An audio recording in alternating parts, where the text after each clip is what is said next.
Morning everyone. नई maths में आपका वेलकम। एक नए सवाल के साथ आपके सामने हाजिर हूँ।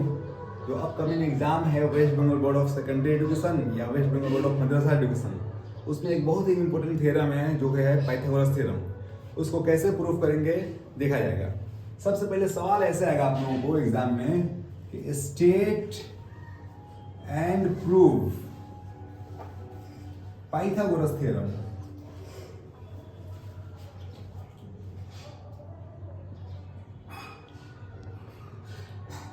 क्या आएगा? State and proof Pythagoras theorem. State means जो स्टेटमेंट है उसको भी आपको लिखना पड़ेगा, इसलिए आप लोगों को चाहिए कि जो स्टेटमेंट है उसको याद कर लें, वो लिखना पड़ेगा, उस पर कुछ नंबर मिलेंगे। स्टेटमेंट क्या है वो देखा जाए। In any right angled triangle, किसी भी राइट एंगल ट्रायंगल में the area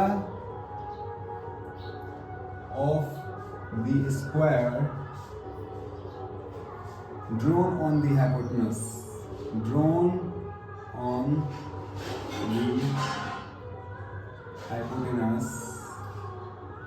is equal to the sum of the areas of the squares on the other two sides.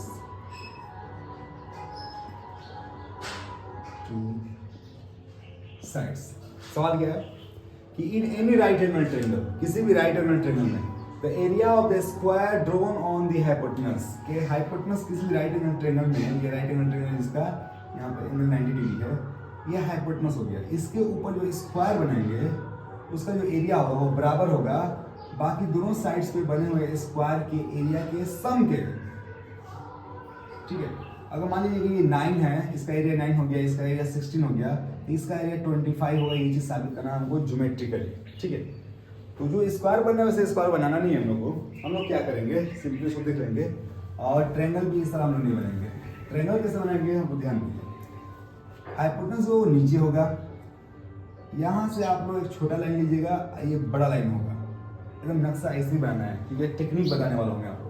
ठीक है, ये ए हो गया, यहाँ पे 90 डिग्री है, ये बी हो गया और ये सी हो गया।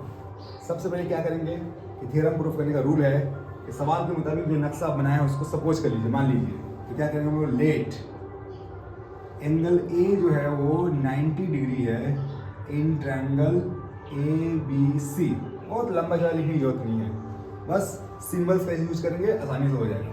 ठीक है, तो हम लोग को क्या प्रूफ करना है, टू प्रूव, साबित करना है हम लोग को। ये रूल है कि पहले जो नक्शा बनाएंगे उसको मान लेंगे, फिर क्या साबित करना है उसको अपरेंटली लिख देंगे। ठीक है, क्या साबित करना है?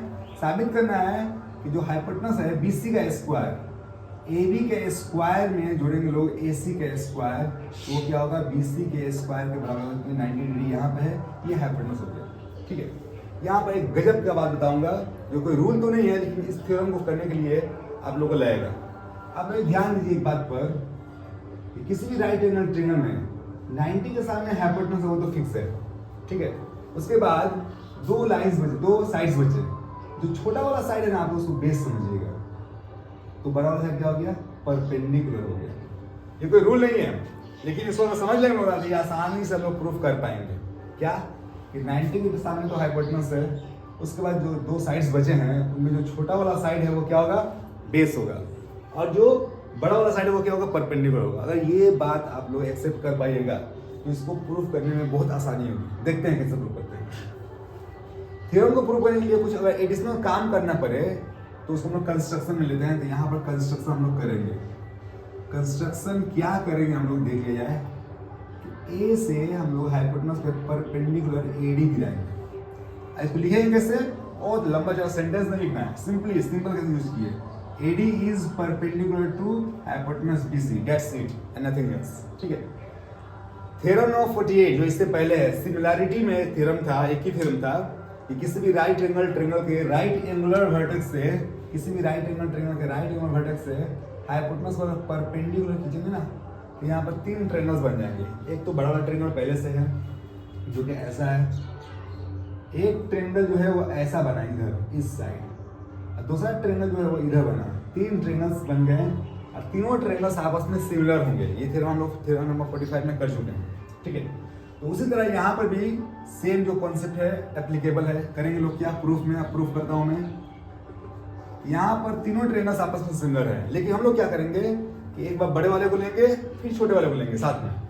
लेते हैं किसको, ट्रेंगल ABC जो कि बड़ा वाला है वो सिमिलर है ट्रेंगल ABD का। कौन सा ट्रेंगल लिए हैं तो पास में यहाँ बता रहा हूँ। एक बड़ा वाला ट्रेंगल ऐसा है, इसको लिया गया है, और छोटा वाला ट्रेंगल ये है। ध्यान दीजिए, यहाँ पर A है, B है, C है, इसमें A है, B है, यहाँ पर D है। इसमें ध्यान देने की बात यह है कि दोनों ट्रायंगल्स में कौन सा साइड कॉमन है। अगर आप लोग देख पाइएगा तो इस ट्रायंगल में AB है और इस ट्रायंगल में भी AB कंप्लीटली आ रहा है। इन दोनों ट्रायंगल में क्या है, AB कॉमन है। तो उसके लिए हम लोग करेंगे क्या, एक कॉन्सेप्ट, यहाँ पर AB लिखेंगे, इसके नीचे क्या होगा नहीं मालूम है अभी, फिर यहाँ पर नीचे AB लिख देंगे, क्योंकि AB क्रॉस करने से AB स्क्वायर आ जाएगा, जो कि हम लोग को AB स्क्वायर लाना है। अब यहाँ पे एक और बात समझने वाली है कि जो ऊपर वाला जो पार्ट है वो बड़े वाले ट्रायंगल का ऊपर लिखेंगे, जो भी पार्ट यहाँ लिखेंगे यानी कि वो बड़ा वाला ट्रायंगल का है, और नीचे किसका लिखेंगे, छोटे वाले ट्रायंगल का। अब द मोस्ट इंपॉर्टेंट थिंग, अगर बड़े वाले का आप परपेंडिकुलर लिखे हैं तो छोटे वाले का भी परपेंडिकुलर ही लिखना पड़ेगा। अगर बड़े वाले का आप हाइपोटेनस लिखे हैं तो छोटे वाला का भी हाइपोटेनस ही लिखना पड़ेगा, और अगर बड़े वाला का बेस है तो आपको छोटे वाला का भी बेस लिखना पड़ेगा। ये AB बड़े वाले में AB क्या है, बड़े वाला में यहाँ पर 90 डिग्री है, ये तो हाइपोटेनस हो गया। इन दोनों में AB क्या है, तो जाहिर सी बात है ये छोटा है, बताया गया कि जो छोटा वो उसको बेस बोलेंगे, ये बेस लिखा गया है। ये परपेंडिकुलर, बड़े वाला में ये क्या है, बेस है, और ये परपेंडिकुलर है। जब बड़े वाला का बेस लिखे हैं तो छोटे वाला का बेस कौन है, कौन सा है बताओ लोग, क्या होगा, BD होगा। छोटे वाला का बेस कौन होगा, छोटे वाला में यहाँ पर 90 डिग्री है, ये हाइपोटेनस हो गया। अब इन दोनों में बेस कौन है, जब इसका बेस लिखे हैं तो इसका भी बेस लिखना पड़ेगा। इन दोनों में बेस कौन होगा, तो अभी बताया गया है कि जो छोटा वाला है वो बेस, यानी कि ये बेस हो गया, तो BD यहाँ पे लिख देंगे हम BD, ठीक है। उसके बाद ये नीचे किसका है, छोटे वाला का है, तो छोटे वाला का AB क्या है, इस छोटे वाला में AB क्या है, AB तो 90 के सामने है ना, तो 90 के सामने हाइपोटेनस होता है, तो बड़े वाला का भी हाइपोटेनस लिखना है। तो इस बड़े वाला का हाइपोटेनस 90 के सामने BC है ना, यहाँ क्या लिख देंगे हम लोग, BC लिख दिए, थोड़ा ठीक है, ये दिखना चाहिए। अब इसको क्रॉस कर लेते हैं, तो AB को AB से मल्टीप्लाई करेंगे तो ये AB स्क्वायर आ गया, और इसको करेंगे तो ये BC इंटू BD होगा। ये इक्वेशन नंबर 1, ठीक है। सेम टू सेम ABC को ABD के साथ लिए थे। अब अगेन हम लोग क्या करेंगे लोग, ट्रायंगल ABC जो है वो सिमिलर होगा किसका, इधर जो बचा है ACD का, इधर पास में। यहाँ पर अब ACD ऐसा है कुछ, यहाँ A है, यहाँ पर D है, यहाँ पर C है। अब इस ट्रायंगल से हम लोग मतलब नहीं है, छोटे वाले से उसका काम हो गया। अब इस ट्रायंगल और इस ट्रायंगल में देखना है, दोनों ट्रायंगल में कौन सा साइड कॉमन है, कौन सा साइड है, AC इसमें भी है और AC इसमें भी है। तो आप एक काम कीजिए, यहाँ पर AC by something equal to something by AC लिख दिया गया। क्यों, ताकि AC स्क्वायर आ जाए। AD स्क्वायर तो आ ही चुका है, अब AC स्क्वायर लाने की कोशिश की जा रही है, तो ऐसे करते हैं। अब ऊपर जो लिखा गया है वो बड़े वाले ट्रायंगल का है, यहाँ पर भी बड़े वाले ट्रायंगल का पार्ट लिखेंगे, और नीचे छोटे वाले का। तो ऊपर जो है वो बड़े वाले का क्या है, AC, बड़े वाले में AC क्या है, यहाँ लिखा गया भी है, परपेंडिकुलर है। जब बड़े वाले का परपेंडिकुलर लिए हैं तो छोटे वाले का परपेंडिकुलर कौन है, याद रहे यहाँ 90 है, यहाँ पर ये हाइपोटेनस हो गया, फिक्स्ड है। अब इन दोनों में परपेंडिकुलर आपको कौन लग रहा है, तो जो बड़ा होगा वो परपेंडिकुलर होगा, ये तो बेस हो गया, छोटा है ना, छोटा है तो बेस है, तो CD हो जाएगा, यहाँ पर हम CD लिखेंगे। सिमिलरली यहाँ पर AC है वो किसका है, AC बड़े वाले का है या छोटे वाले का है, तो नीचे छोटे वाले का होता है। छोटे वाले का AC क्या है, AC तो 90 के सामने है ना भाई, 90 के सामने हाइपोटेनस है, इसमें हाइपोटेनस कौन है, बड़े वाले में BC होगा, यहाँ पर BC लिख देंगे, क्रॉस किया जाए। AC क्या हो गया, AC square equal to BC into CD, BC into CD, ये इक्वेशन नंबर 2 हो गया, ठीक है। अब बस प्रूफ करने की बारी है।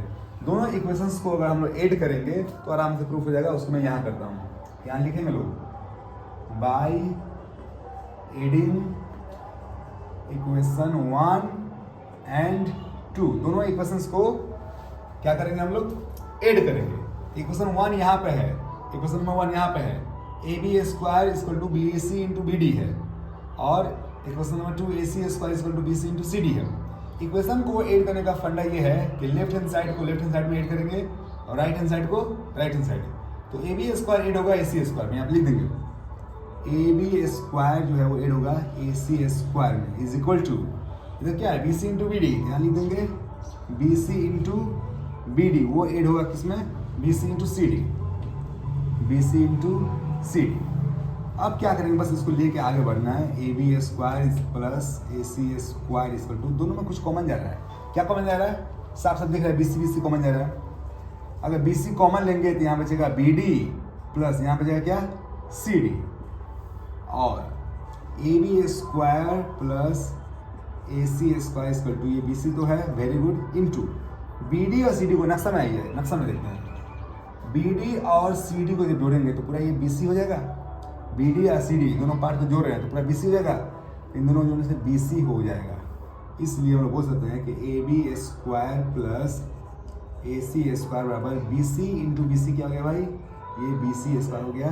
यही प्रूव करना था, AB square plus AC square equal to BC square, यही पाइथागोरस थ्योरम है जो कि अपकमिंग 2025 में जो बोर्ड एग्जाम होने वाले हैं, West Bengal board of secondary education जिसको माध्यमिक बोलते हैं और मदरसा बोर्ड का, उसमें ये क्वेश्चन बहुत इंपॉर्टेंट है।